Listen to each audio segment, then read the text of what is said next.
Jennifer's house at Empire Bay on the Central Coast was a bit of a tricky one. From the outside, it certainly was not appealing, but the inside was actually quite nice, yet still no buyers. Should we take a look?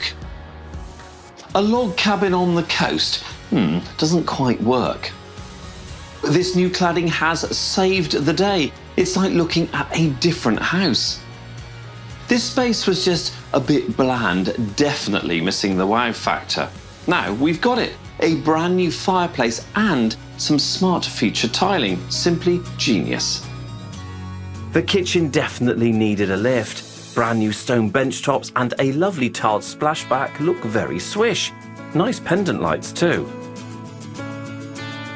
The bathroom just needed a bit of sprucing up, and that's what it got. Incredible what a difference some new and improved additions can make. Oh yes, this was just a bit shabby for my liking.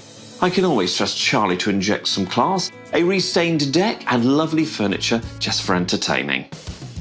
Charlie and Shayna have blown me away with this place. The power of cosmetic changes.